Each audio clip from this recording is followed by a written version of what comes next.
अब देखिए, मैं तो सबसे पहली बात कहना चाहूँगा कि मेरा नाम परवेज़ याद, I am also the beneficiary of this centre. मुझे मालूम है कि जब ये सेंटर 83 में एग्ज़ाम में हमने क्लियर किया था यूपीएससी का, और इस सेंटर में वजाहत हबीबुल्ला साहब और उन लोगों की कमेटी थी, 2 रूम था आरिफ मोहम्मद चौधरी, तो ये सेंटर ने ऑर्गेनाइज़ किया था कोचिंग हम लोगों का, जिसकी वजह से 2 रूम में इतनी बड़ी मकबूलियत थी कि हम लोग 7 लोग थे और उसमें हम लोग फाइनली 3-4 लोग सेलेक्ट हो गए, मैं आईपीएस हो गया। तो इस सेंटर की उस वक्त मकबूलियत कितना बड़ा दर्जा था कि कम्युनिटी डेवलपमेंट में और नेशनल डेवलपमेंट में, और जिस मकसद से ये सेंटर हुआ उसमें अनफॉर्चुनेटली जो द पास जो लोग थे management for the last 20 years were in the hands of those people who only use this center for their own different kinds of benefit. And sadly, there are 3 sets of panel.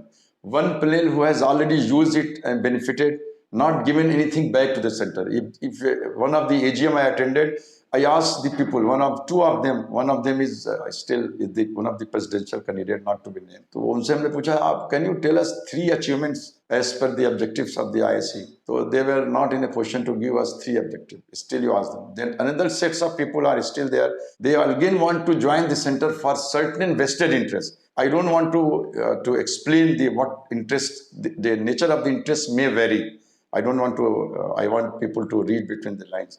So people want have some vested interest. How so much of money is being spent, like 5-star hotel and lots of, biryani, dawat, etc. This culture, what is it? Had they spent so much of money and time, we might have got another 15 MPs in the parliament. They would have taken up the matter regarding our community issues and also for the national development. So but who is the member out of, and the many panel, so many panel, those are the people who have already done a lot of damage and taken the center to this level, this stage where we have nothing except there is a दावत खाना. And क्या हमारे पास अदारे में जो ज़रूरत थी, हमने राय दिया था एज ए लाइफ मेंबर कि साहब आप इस अदारे में मेंबर्स जब जाते हैं तो उनको वकार हो, रिसेप्शन से उनको पता चले कि मेंबर हैं. आप जाएंगे तो रिसेप्शन को there was a need for re-engineering of the existing structure. Re-engineering means you have a separate, place visiting for the women and of masturat, and also for so that when the center goes there, people there in the reception, they ask them, they offer them tea. वो नहीं है, so re-engineering is required. नहीं हुआ. इसमें centre में अभी जो है वो अभी जो मेंबर्स हैं हमारे, जो अफजल मोल्ला साहब हैं, तो जो लोग अभी मैदान में हैं, जो पैनल्स में हैं, उनका कोई वेस्टेड इंटरेस्ट है. हम अफजल मोल्ला साहब का कोई इंटरेस्ट नहीं है. इनकी अचीवमेंट पब्लिक डोमेन में, क्या डोमेन में साहब, इन्होंने बिहार में एडिशनल चीफ सेक्रेटरी थे, माइनॉरिटी एजुकेशन में इन्होंने बहुत से जो कब्रिस्तान की जो फेंसिंग हुई वो करवाया. जो बच्चे हाई स्कूल इंटर में टॉप करते थे अपनी कम्युनिटी के, उनको स्कॉलरशिप दिलाया. हज के ये कौंसिल हज थे, उन्होंने बहुत से रिफॉर्म्स सबमिट किया जब आग लग गई थी. That was accepted by the then king. उसके बाद ये जब रिटायरमेंट के बाद as secretary government of India retire, उसके बाद अगर आप गूगल पे देखिएगा तो पब्लिक डोमेन में अचीवमेंट है कि 3 Afzal Molla committees, 1 on the minority education reform, 1 on the improvement in the Madrasa education, reforms in हज अफेयर्स. इन्होंने हज का मैनुअल बनाया वफ़ के लिए. ये वो इंसान है जो बिल्कुल सादे, ये भी नहीं बताते हैं कि साहब वो IAS अफसर हैं क्या है. वो ये इंसान है जो सेंटर को देने के लिए आएंगे. अगर अल्लाह ताला ने इनको मौका दिया तो इनका जो अचीवमेंट है वो पब्लिक डोमेन में है. इनका कोई वेस्टर्न इंटेलिजेंस सेंटर की किस्म. ये पहले प्रेसिडेंट हैं जिन्होंने अपने ऑडियो इंटरव्यू में ये मैसेज दिया कि साहब हम ग्रुप और पैनल में बिलीव नहीं करते, हमारे सब लोग हैं जो अच्छे आदमी. ये इन्होंने कहा कि मैं नहीं कहता हूँ मेरी टीम के पैनल अच्छा, इनको लीजिए, आप बेस्ट लोगों को लीजिए, और जो अच्छे आदमी आएंगे मैं उनके साथ मिलकर के, जो इसका ऑब्जेक्टिव था. और आप देखिए कि आप सेंटर में जाते हैं तो अभी किस तरह के लोग हैं, जो वहाँ पे किसकी फोटो लगी, PM के. क्या ये पॉलिटिकल अदारा है?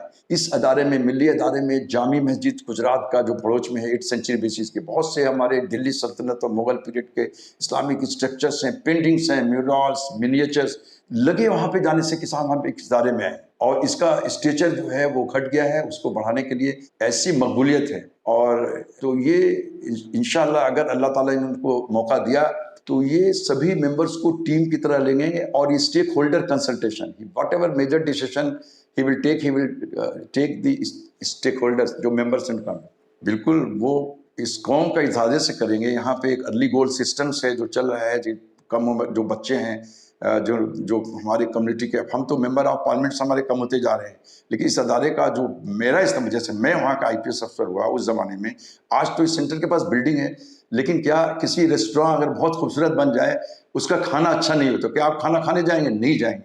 इनकी बिल्डिंग अच्छी है, डिलीवरेबल्स क्या है, हमारे पास क्या है? तो ये, और इनके पास जो टीम में इन्होंने सिलेक्शन जो किया है, ड्यू डिलिजेंस किया है कि ऐसे लोग जो 15-20 साल पुरानी टीम के साथ थे, जिन्होंने कोई डिलीवर नहीं किया, वही लोग नए पैनल में हैं। जिनके खिलाफ आवाज उठाई जाए वही लोग हैं। और इस इदारे के नेचर को हमको ए पॉलिटिकल रखना है, हमको सभी पॉलिटिकल पार्टी से, सभी गवर्नमेंट से अच्छा रिलेशन रखना है। और लेकिन हमारा character of the centre and the nature of the centre shall remain activity, shall remain A political.